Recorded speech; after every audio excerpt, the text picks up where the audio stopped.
ভোটের বাংলাকে তখনই নাম না করে আসাদউদ্দিন ওয়াইসি এবং আব্বাস সিদ্দিকীকে আক্রমণ করলেন মমতা বন্দ্যোপাধ্যায়। আপনাদের মধ্যেও কিছু গদ্দার এসছে, যে গদ্দারগুলো হায়দ্রাবাদ থেকে এলো ভাই, সাথে এলো বন্ধু ভাই। আসাদউদ্দিন ওয়াইসি এবং আব্বাস সিদ্দিকীকে আক্রমণ করলেন মমতা বন্দ্যোপাধ্যায়।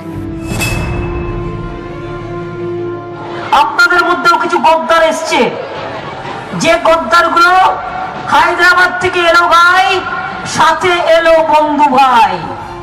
अस्सलाम वालेकुम रहमतुल्लाहि व बरकातहू। अल्लाह के नाम से शुरू जो बड़ा मेहरबान और निहायत रहम करने वाला है। आज से कुछ ही दिन पहले बैरिस्टर असदुद्दीन ओवैसी साहब बंगाल के सरजमीन में तशरीफ फरमा थे। उन्होंने मुर्शिदाबाद में एक मैदान में रैली की, लोगों के सामने अपनी बातें रखी।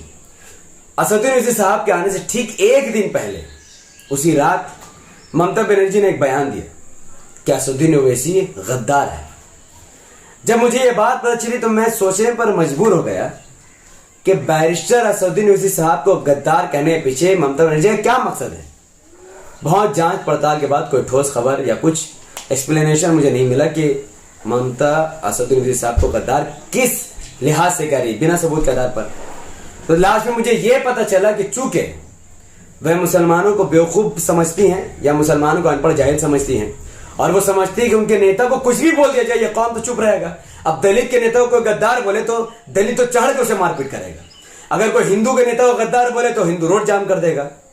अगर कोई ट्राइब के लोगों को अगर कोई गद्दार कहते उनके नेता को तो वो भी नहीं छोड़ेंगे।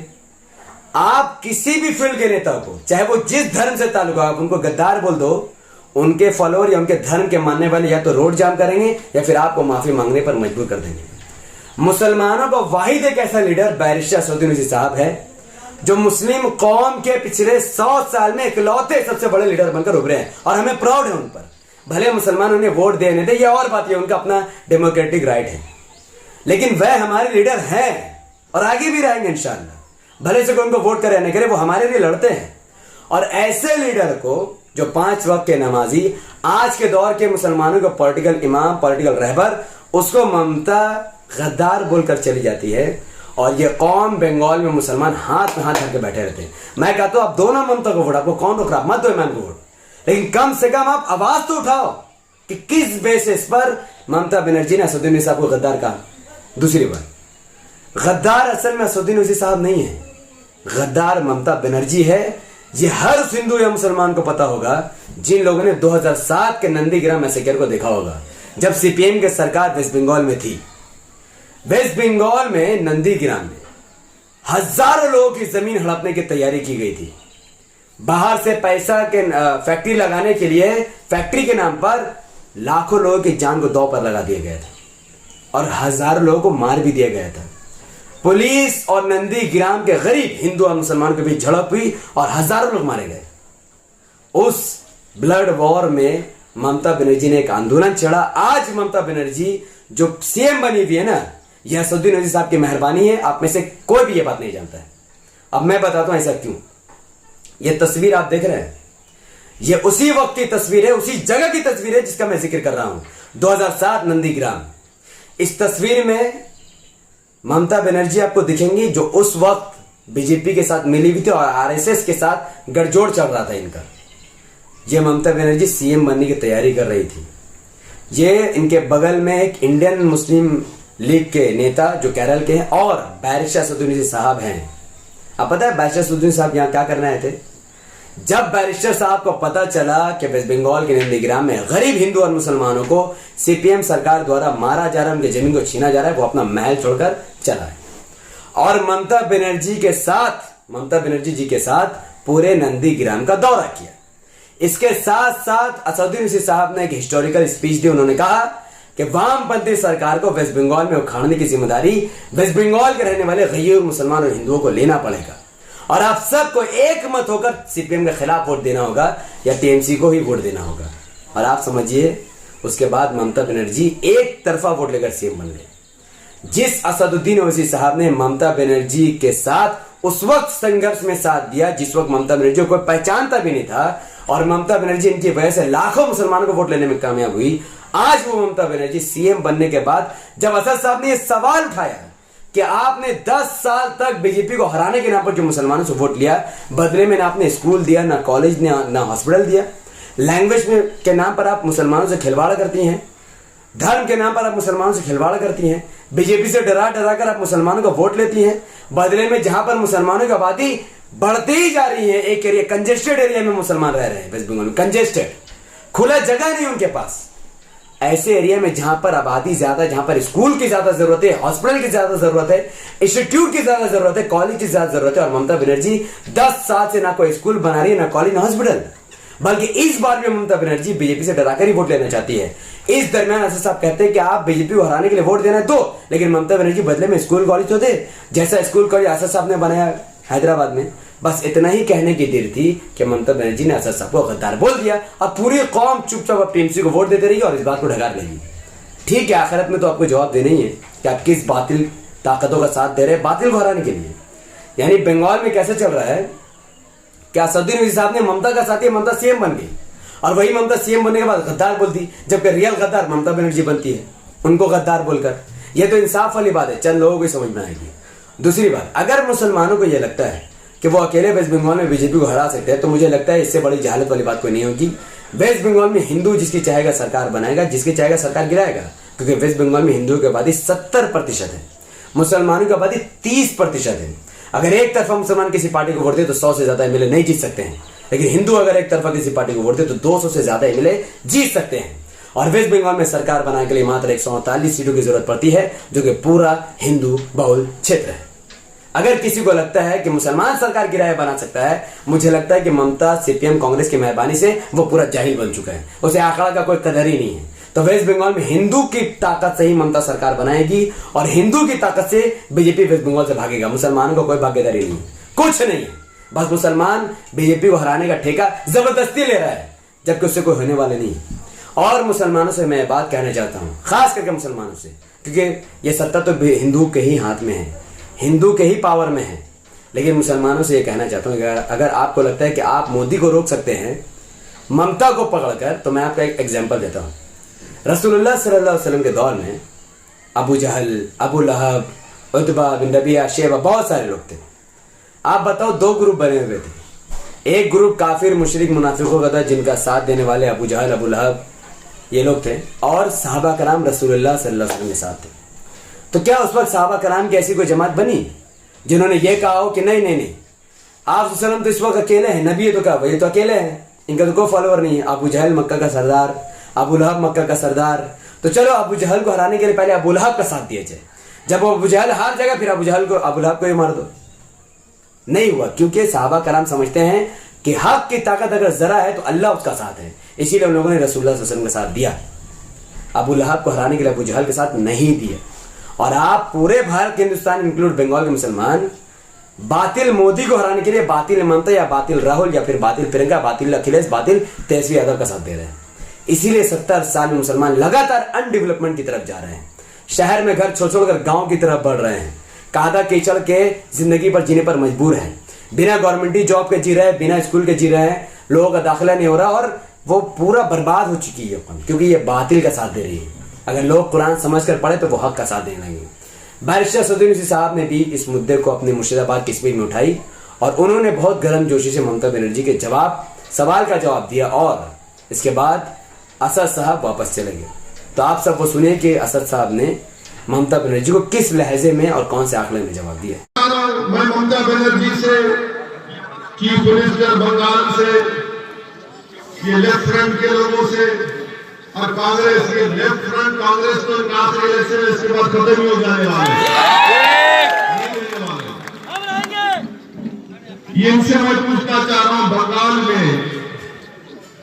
बंगाल में आप ये बताइए कि क्या ये बात सच नहीं है कि बंगाल में 15% मुसलमान बच्चे जिनकी उम्र 6 साल और 14 साल की है, स्कूल के बाहर है। 6 और 14 साल की उम्र के बच्चे 15% स्कूल के बाहर है। क्यों नहीं डाले उनको स्कूल में? आप में रोका था क्या आप लोग? ठीक है, मैं गद्दार हूं, चलिए मान लिया मैं गद्दार हूं, मैं सब कुछ हूं, आप स्कूल में क्यों नहीं स्कूल नहीं बनाए? ये गवर्नमेंट का डेटा है, मेरा नहीं है। 6 और 14 साल की उम्र के 15% मुस्लिम बच्चे स्कूल के बाहर हैं। आपको मालूम यूपी और बिहार के बाद सबसे ज्यादा मुसलमान बच्चे बंगाल में ये क्यों नहीं किया आपने? मैं रोका क्या आपको? आप स्कूल खोल देते। 30 साल लेफ्ट की हुकूमत, उससे पहले कांग्रेस की हुकूमत, 10 साल से टीएमसी की सरकार, किसने रोका था आपको स्कूल खोलने से? क्या ये बात सच नहीं है कि जितने सेकेंडरी और हायर स्कूल हैं वो मुर्शिदाबाद में, मालदा में, दिनाजपुर में नहीं है? क्यों नहीं है? क्योंकि यहां पर बड़ी तादाद में मुस्लिम अलर्ट रहती है। कहां पर ये स्कूल ज्यादा है? दार्जिलिंग में है, बंकुरा में है। आप बताइए फिर ये क्यों, आप यहां क्यों नहीं खोलते? आप यहां पर खोलना चाहिए ना जहां पर जरूरत है, मगर नहीं। ममता बनर्जी बोलेंगे वैसी गद्दार है, लेफ्ट कांग्रेस बोलेंगे बीटी में। अरे मैं सब पूछूं, बाबा तुमने स्कूल क्यों नहीं खोला? इनके पास इसका कोई जवाब नहीं है। अच्छा, आपको मालूम कि मुर्शिदाबाद जिले में 50% स्कूल के बच्चों को मिड डे मील स्कीम नहीं मिलता। अब तो खैर कोविड से स्कूल बंद है, मगर 2019 से क्यों नहीं देते आप मिड डे मील स्कीम? बच्चों को स्कूल में खाना दिया जाता है पूरे भारत में। 50% स्कूल्स में मुर्शिदाबाद में मिड डे मील स्कीम नहीं दिया जाता। क्यों नहीं दिया जाता? ठीक है ममता दीदी, मैं गद्दार हूं, मानता हूं कांग्रेस जब फॉलो में थी, वो बताओ फिर तुम स्कूल में खाना क्यों नहीं देते? ये तुम्हारा डेटा है, मेरा नहीं है। और फिर लेफ्ट के लोग बोलते हैं मुसलमान को जमीन के। 3/4 Muslims of Bengal have no land, जमीन नहीं दिए और झूठ बोलते हैं। मेरे अजीज दोस्तों और बुजुर्गों, फिर उसके बाद आप देख लीजिए कि 6 सबसे बदतरीन डिस्ट्रिक्ट जो है हेल्थ के एतबार से, 3 के 3 तो 50% मुस्लिम माइनॉरिटी डिस्ट्रिक्ट है। आप क्यों नहीं खोले अस्पताल? वहां पर खोलना था ना, मैं रोका आपको। ठीक है, मैं गद्दार हूं, बी टीम हूं, मैं उनसे पैसे लिया, उनसे जो भी होगा अलग बात है, मगर ये काम आप क्यों नहीं करे? इनको इसी बात का हम सब सवाल करते हैं तो इनको तकलीफ हो जाती है। और मैं मुर्शिदाबाद की हमारी मां और बहनों को बताना चाह रहा हूं, मुर्शिदाबाद जिले के मां और बहनों को बताना चाह रहा हूं जो 50% हमारी मां और बहनें बीड़ी बनाती ना। आप मेरी बात सुन लो। क्या आपने टीएमसी और कांग्रेस लेफ्ट के किसी एक लीडर से सुना कि नरेंद्र मोदी की सरकार एक नया रूल बना रही टोबैको के ऊपर, तंबाकू के ऊपर, उससे लाखों बीड़ी बनाने वालों की नौकरियां चले जाएंगी? मैं 1 महीना पहले नरेंद्र मोदी की हुकूमत को गवर्नमेंट लेटर लिखा कि क्वांटा में अमेंडमेंट्स मत लाइए। भारत में 85 लाख बीड़ी बनाने वाली है, उसमें 70% महिलाएं। अगर वो क्वांटा का अमेंडमेंट आएगा तो लाखों नौकरियां चले जाएंगी बीड़ियों की। इस पर कोई टीएमसी क्यों नहीं बोलती? क्यों नहीं बोलती ममता बनर्जी? मोदी को ना कांग्रेस बोलती है, ना लेफ्ट बोलती है, सब सेटिंग है। बीड़ी का क्या बनाती है हमारी मां और बहनें यहाँ पर? फिर आप वो भी देख लीजिए। अच्छा, मैं गद्दार हूं, ममता बनर्जी बोलती मैं गद्दार हूं, कांग्रेस बोलती कि मैं बीटी हूं। अच्छा ये बताओ, पूरे बंगाल में 25.4% घर में टैप वाटर है, पानी का टैप वाटर है। मुसलमान को खाली 15% क्यों है? गद्दारों को पानी नहीं पिलाते ममता बनर्जी? बीटी को पानी नहीं पिलाते क्या?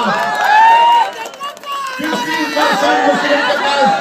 अच्छा, ड्रेनेज लाइन पूरे बंगाल में 31.6% घर में ड्रेनेज लाइन है। कितने मुस्लिम माइनॉरिटी के पास है? 15.2%।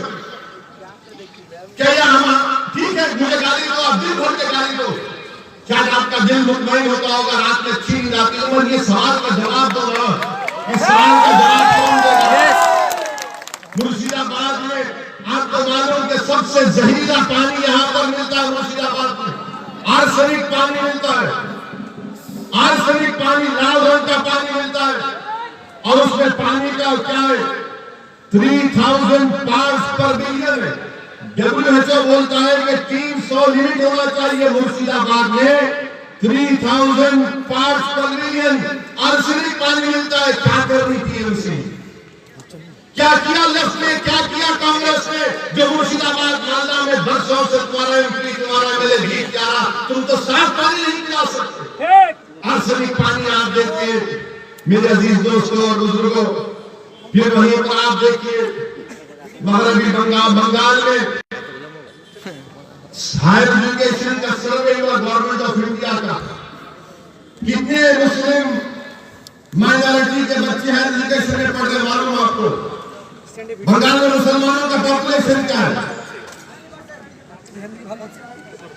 2011 का सेंसस कहता है 27-28%।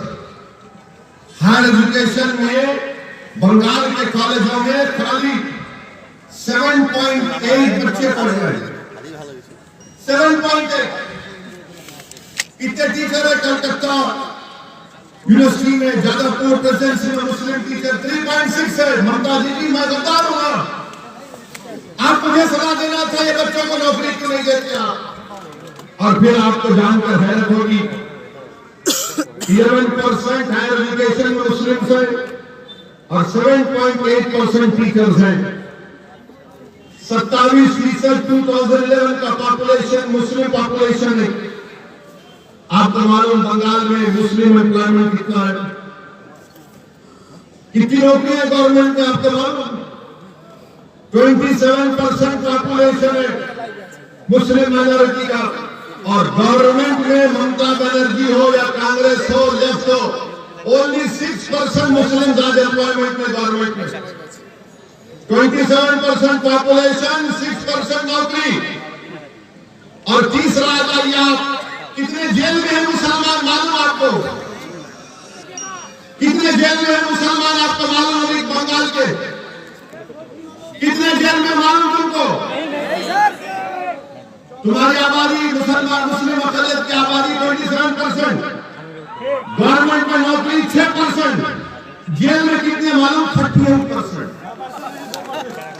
ताली मारने का नहीं है, सोचने का है। ताली मत मारो, सोचो मेरी बात को। ममता बनर्जी बोलती मैं गद्दार हूं, कांग्रेस लेफ्ट बोलती मैं बी टीम हूं। ठीक है, मैं मान लेता हूं तुम सच हो, मगर ये क्या है फिर? ये बर्बादी की दास्तान किसने की? ये बर्बाद किसने किया मुझे? तुम तो मेरा वोट लेकर चले गए, तुम तो मेरा वोट ले लिए ना, मगर तुमने क्या किया मेरे बच्चों को? स्कूल क्या नहीं किया, कॉलेज में एडमिशन दिया नहीं किया, तुमने गवर्नमेंट में नौकरी दी नहीं दी, तुमने मेरे घर में पानी की लाइन दी नहीं दी, तुमने मुझे पीने का साफ पानी दिया नहीं दिया, तुमने मुझे जेल में डालकर मेरे नौजवानों की जिंदगी को बर्बाद कर दिया। ये पॉइंट है मेरे भाई। इसीलिए असदुद्दीन ओवैसी बंगाल को नहीं आना। मैं आपको सच्चाई से हर चीज बता रहा हूं, आप खुद देख लीजिए।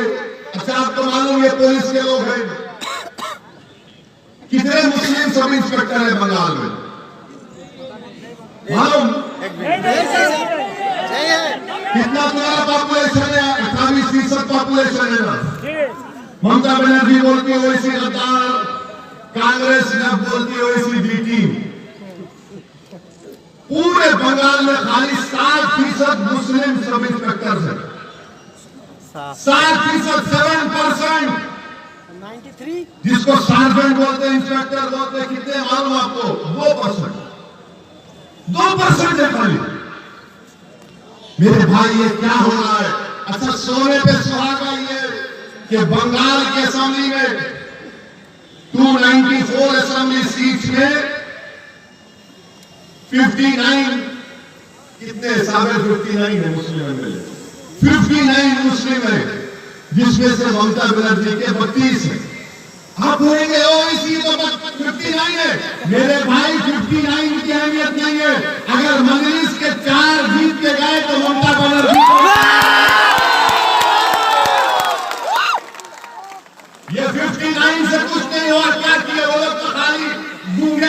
नहीं खेले बंगाल के सामने, कुछ बोल नहीं सके, पूछे नहीं कि क्यों इस टाइम से आपने हो रही है। और फिर टीएमसी हमसे बोलती कि मतदार है। मैं ममता बनर्जी आपको याद दिला रहा हूं, यहां के जलसे से मैं ममता बनर्जी को याद दिला रहा हूं कि ममता बनर्जी 30 अप्रैल 2002, ये मैं जो कुछ कह रहा हूं ना, मैं चैलेंज कर रहा हूं, अगर इसमें से एक वोट भी गलत है तो मेरे को चैलेंज कर रहा हूं, बैठ के डिबेट करिए। 30 अप्रैल 2002 को लोकसभा में डिबेट हुआ गुजरात के फसादात के लिए, जब मेरे वालिद सालारे मिल्लत अलैहिर्रहमान एमपी थे सुल्तान सलाहुद्दीन ओवैसी, लोकसभा में सबने उस मोशन के खिलाफ वोट किया। ममता बनर्जी आपने तो मोदी का साथ दिया था 30 अप्रैल। जी और मैं बता रहा हूं, अगर टीएमसी के लोग यहां पर है तो जाकर तुम्हारी दीदी को सुनाओ। 15 सितंबर 2003 टाइम्स ऑफ इंडिया अखबार की रिपोर्ट है। क्या तारीख? 15 सितंबर 2003। ममता बनर्जी क्या कहती है उसमें? ममता बनर्जी आरएसएस के लोगों से मिलती है और मिलकर बोलती है कि आरएसएस के लोग देश प्रेमी है, देश प्रेमी है। और ममता बनर्जी बोलती है उनको कि अगर तुम 1% मेरा साथ दिए तो मैं बंगाल की पूरे मुकद्दर को चेंज कर दूंगी। ममता बनर्जी, तुमने तो 2003 में आरएसएस से हाथ मिला दिया था, आज तुम सलाहुद्दीन ओवैसी को गद्दार कहती हो। 2003 का 15 सितंबर 2003 का। अच्छा, फिर ममता बनर्जी 2019 का पार्लियामेंट इलेक्शन हुआ, पार्लियामेंट के चुनाव में आप बताइए कि आपने बीजेपी को वोट दिया? नहीं। कितनों ने बीजेपी को वोट दिया? शर्मा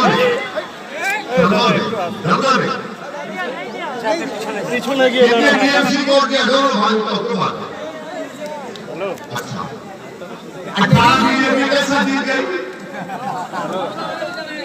18 बीजेपी कैसा जीत गई बंगाल से? मैं तो नहीं था, हकदार तो नहीं था, बीजेपी भी नहीं थी, तो बीजेपी मोदी 18 कैसे जीत गया? टीएमसी का ममता का वोटर मोदी के वोट में बैठ के सुनाई पी रहा।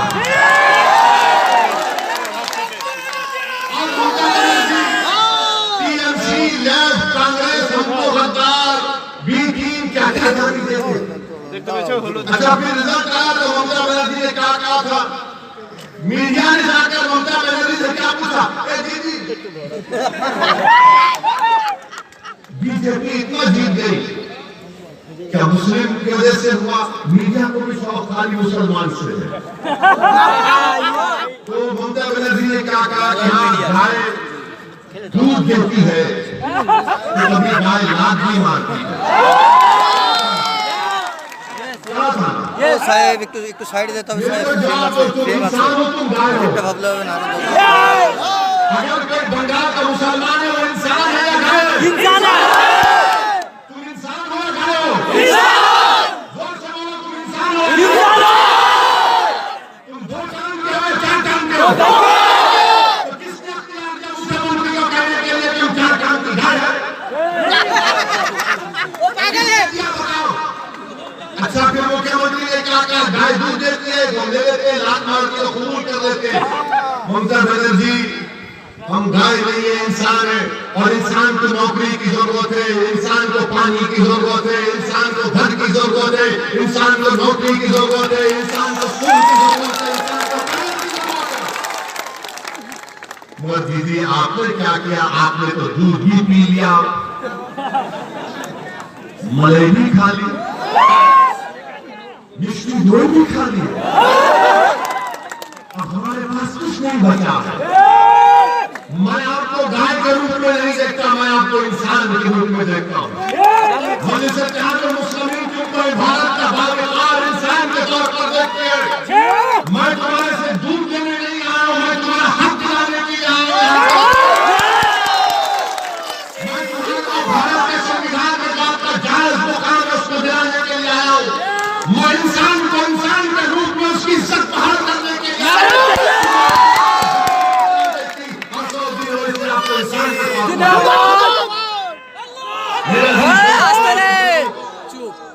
मेरे अजीज दोस्तों और बुजुर्गों, मैं आपको याद दिलाना चाहता हूं एक तारीखी शख्सियत को।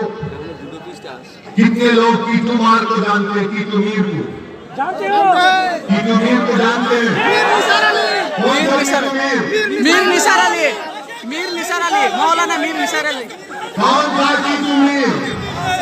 कीटू मीर हाफिज कुरान थे। कीटू मीर हाफिज कुरान से हज करने गए। जब वापिस आए कीटू मीर, तो जमींदारों ने मुसलमानों पर टैक्स लगा दिया कि जो दाढ़ी छोड़ेगा उसको टैक्स। तो एक इलाका है नरकल बिराई बोलते हैं, नारकल बिराई में कीटू मीर थे। तो कीटू मीर ने कहा कि हम जमींदारों को दाढ़ी छोड़ने पर टैक्स नहीं देंगे। तो कीटू मीर ने एक किला बनाया जिसको बंसर कला बोलते हैं, बंसर कल्ला बोलते हैं। कीटू मीर ने बनाया और कीटू मीर ने उन जमींदारों अंग्रेजों के खिलाफ जिहाद किया था ना।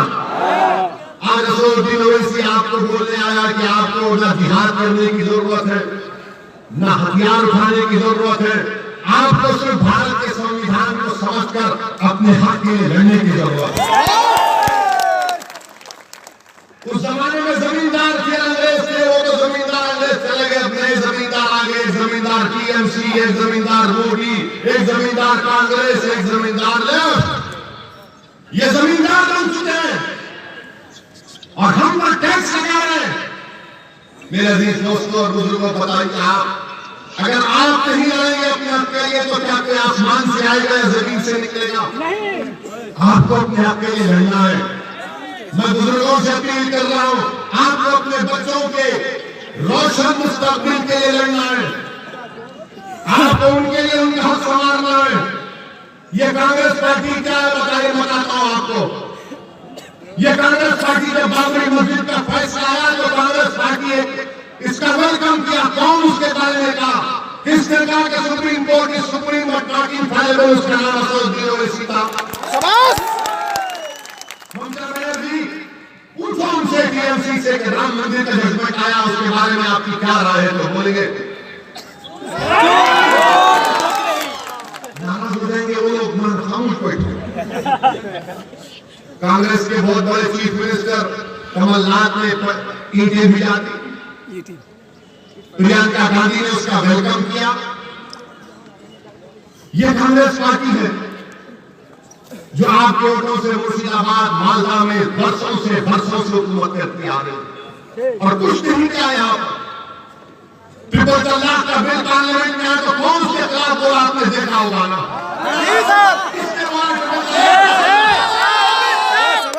जब ट्रिपल तलाक का बिल पार्लियामेंट के मैंने वोटिंग का मुतालबा किया तो पूछो टीएमसी से, टीएमसी ने वॉकआउट कर दिया। वो क्यों नहीं डाला? वोट क्यों नहीं डाला? वॉकआउट किया। वोट डालना था, बताना था मोदी को कि तुम्हारे खिलाफ वोट दे रहे हैं। हम खाली 2 एमपी है लोकसभा में और मोदी के 300 एमपी के सामने उसके खिलाफ बोल के वोट ममता बनर्जी का एक चेहरा लोकसभा में, चेहरा बंगाल में, चेहरा लोकसभा में उनके एमपी बड़ी बड़ी अच्छी अंग्रेजी में बड़ी बड़ी तकरीर कर लेते हैं, मगर सिटीजन अमेंडमेंट बिल आया तो 8 एमपी नहीं थे, करने जाता है। 8 एमपी नहीं थे। किसने सारी दुनिया के सामने बता दिया कि CAA का कानून भारत के संविधान के खिलाफ है, और मैंने सारी दुनिया के सामने मोदी के और उसके 300 एमपी के सामने उस कानून को कांग्रेस ने किया? क्या टीएमसी ने किया?